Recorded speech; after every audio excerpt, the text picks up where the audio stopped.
Hello, my name is Sam. I also go by Ruby T, and this is the first installment of my attempt at a hardcore blind Nuzlocke of the new Pokemon Scarlet.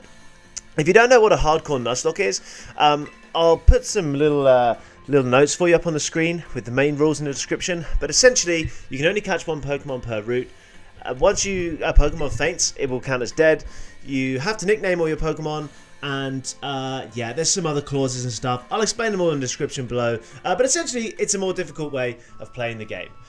Now, after I was told by my wife that even in this game I couldn't pull off certain haircuts, we added some freckles to the character and we were on our way.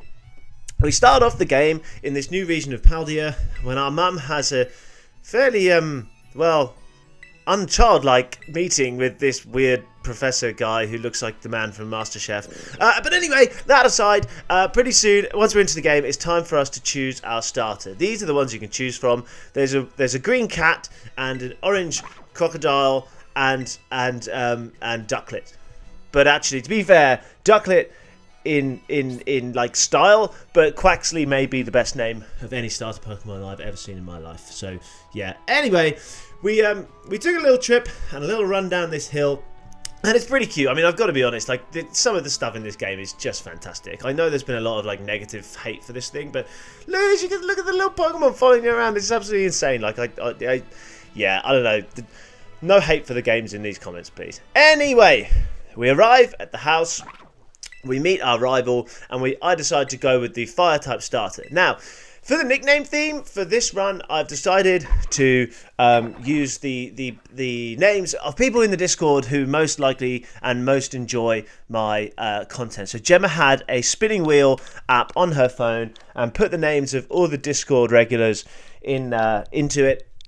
And we rolled. Basically, yeah, we spin the wheel each time, and a name gets given. If your Pokemon dies, you get re-rolled. So don't worry. Anyway, Trunks, you won the lottery, and we get to name the little lizard after you. Anyway, our rival Pneumonia, or whatever her name is, then obviously challenges us to a battle. And because this is a new Pokemon game, remember, well, it means that it's not exactly a challenge. Like, do you remember back in the day where, like, if you got bad rolls, like you could lose the first battle of a Pokemon game? Yeah, not anymore. Like it's so kind of these days. But anyway, we win our first battle against Trainer Pneumonia, and yeah, all is well. Everything is happy, and we get to go and kind of like explore the little school area, this little area here.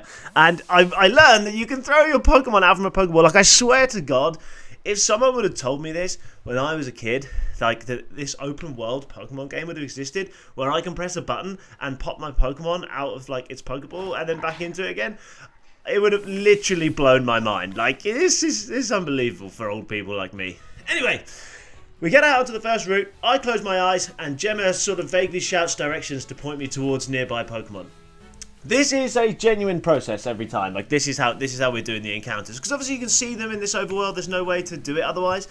So I close my eyes, I start running, and Gemma kind of just shouts things at me. Like, a little bit later on, I will show you quite how long this takes sometimes. But anyway, we run into our first Pokemon, this tarantula type thing. It's a little spider, it's pretty cute. And we do some battling with it. I was kind of like, I was a bit worried about killing this first off, because I had read somewhere that like on social media that there aren't loads of encounters. As I say, I am playing this completely blind, so the only information that I've got is thankfully from my brother, who is further ahead of me in the game, and he is kind of feeding me like level caps and directions to go, because it's open world, so that I don't get like completely lost, or I don't overlevel, all that kind of stuff. Yeah, the level caps are above if you want to check them out. But anywho, we catch this tarantula, and obviously that means it's time to roll the dice again. And this time it's my good buddy Rhett who is going to be named after, or the tarantula is going to be named after. So also, look at how cool is this? Honestly, this game is so good. I'm really enjoying it. I don't know if you can tell.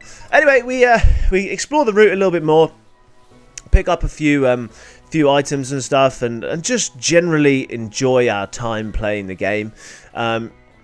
I've just, like I said, I know I kind of mentioned this already, but the open world feel to the game is just so, like, it's so pleasant. I mean, apart from the fact the items are, like, literally everywhere, which is a bit silly, but yeah, anyway. Right, let's get on with it. After we do the weird thing with the dragon, we find our way to the next route, where we catch a Lechonk, and we roll the dice once more, and we name Lechonk after my big pig brother, Josh, or Mini Heed, as his handle is on Discord. So, little piggy Josh joins the team, gets added to the bookcase, and we're on our way to the first town. And, I mean, just look at how, like, honestly splendid this is. I know there have been glitches. I know there have been, like, issues with, like, bad frame rates and stuff, and some of that is present in here. Although, to be honest, mine seems to have kind of fixed itself, but... like, I don't know if you appreciate, some of you younger people, how bad Gen 1 was. If you think this is glitchy, like, do you remember playing Gen 1? It was horrendous.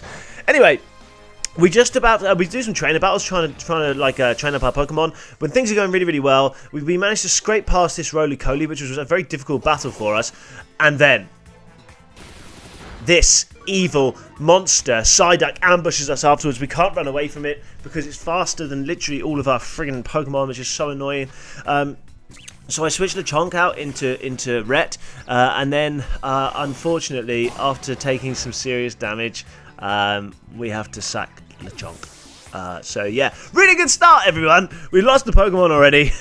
We're only literally in the first town, and we've lost the Pokemon. I managed to run away from the Psyduck at this stage, but yeah, please don't hate me too much, Josh. I'm sorry. But in good news, like I said, once you have if you're one of the Discord guys and you're named after Pokemon, once your Pokemon does die, you will get put back into the spinning wheel again. So it's not too bad. Once we mourn the death of my pig brother, we carry on and mosey up the hill towards the school, where once again we run into our rival Nepotism, or whatever her name is, and she decides that once again we have to do battle.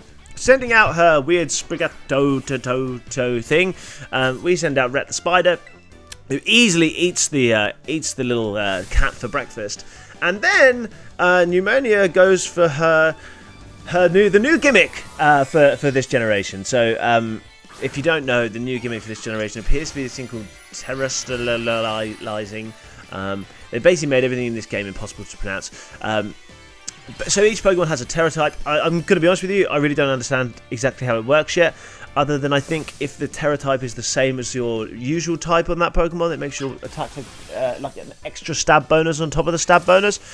And if your Terra type is different to your regular type, then I believe it adds the stab bonus for that, and also that it changes your defensive typing. Anyway, we defeat the powerful electric teddy bear, which is definitely not Pikachu, and we enter the school. So basically this whole game, if you don't know, runs out of this massive school. You get sent out after you've done like the kind of intro-y stuff, which I'm going to skip because that's not what this is all about. You get sent out on this treasure hunt where basically you get given options on how you want to explore the game. You can do the Victory Road, which is like get all the gym badges. You can do the Titan stuff, which apparently is like Pokemon Legends Arceus, which I never played, don't kill me. And then also you can do the Team Star, I think they're called from memory, where basically you can go around and hunt down these like nasty kids. So here you go. We're out on the first route to catch our Pokemon after we leave the school. Now, this is exactly how long it takes for us to catch a Pokemon. So here's how it works, just in full example for you, just so you know how the encounters are going to work. I run around when I first get in the route and pick up like items, have a scan and try and find a spot where I can't see any Pokemon from where I'm standing. And then I close my eyes and I start running. And this is sped up to like 5 times, I think it is. And Gemma directs me and basically tells me to wander around. And if I get near an item, she tells me to pick it up. And as soon as I'm like near like a crowd of Pokemon, she directs me into it. But I'm not kidding. It can take so long. Like, look at this. Like, we were running around for ages, running into walls. Like, it was honestly, Gemma, like, by the end, she was actually, I'm not going to lie, she was shouting at me because I just could not walk into a Pokemon. And spinning around in circles until eventually we run into what Gemma describes as, I thought was a fairy mushroom. But it turns out it was a rock-type Pokemon called Nacli. Now, I didn't know it was a rock-type Pokemon at the time, so I just started firing off attacks at it. And I hit it with a bug attack, and I because it used Mud Shot as well, I thought, oh, this is probably a ground-type Pokemon. So I thought, I'll go for like another Struggle Bug, just get it down a bit, and I'll throw a ball. It rock those, and Rhett's dead. Sorry, Rhett. Sorry, Rhett, but you've died. I didn't know it was a rock type. I thought it was some weird, like, ground mushroom, and, yeah. So, anyway, if we get hit with another rock throw here, there's a good chance we die. And the run is nearly over, but thankfully, we do catch Nacli. I think that's how you pronounce it. Anyway, we catch the Nacli. The run is not dead. Only Rhett is dead, and Josh. Sorry, guys. But we're still alive in terms of the run. I fall down some stairs and onto a Rookidee, which is obviously not great because it's too high a level for me to use. So unfortunately, it has to go straight in the box. But we named the Rookidee Rhett because Rhett got rolled again. And then we head out onto the other route where we can catch an available encounter, and we catch this weird dog thing called Maschiff. Maschiff is named Hef. Because that's who got rolled next, and we have our 4 team members if you count Rhett, ready to go and challenge the first gym, which is a little way away along the same route that we're on. A little side note here, it's because this game is open world. Like, obviously normally I wouldn't bother to try and get encounters like that were too high level, but obviously I can't tell until we kind of like you can accidentally wander onto the wrong routes. You can do terror raids in this game, but I've decided that I'm only going to allow myself one terror raid, and I'm going to leave that to Gemma to decide. If you guys want to add in any rules with that kind of stuff, just let me know. Like, I'm kind of trying to play through the game at my own speed and make these videos, but if you want like specific stuff involved, let me know. Anywho, after wandering around, we make it to the first gym town and get set the gym challenge. And Gemma and I take turns making a complete mess of how to biff this friggin' olive over some fences. It was pretty painful, I'm not going to lie. Like, this, literally, it took an embarrassing amount of time for us to do this. Like, such an embarrassing amount of time, until eventually, just in time for the World Cup, I managed to slot the olive neatly into the corner of the goal. And which I think probably ensures that England will now win the World Cup. So you're welcome, England. Yeah. Right, gym time. And the first gym battle of the new game is often kind of like a bit of a jokey one. I see the type is bug, which is obviously not good for my dark type little doggy here. But I figure might be good for my fire crocodile and my rock mushroom, my rock room. Anyway, we lead with Wolf End of the Rock Room and go for a smackdown. Struggle Bug hits us and lowers our special attack, which is totally not relevant. We hit the smackdown, and then I decided at this stage maybe it's worth going for a rock polish so I can outspeed whatever comes in next. However, that was in fact a bad choice. It was a very bad choice because we're now...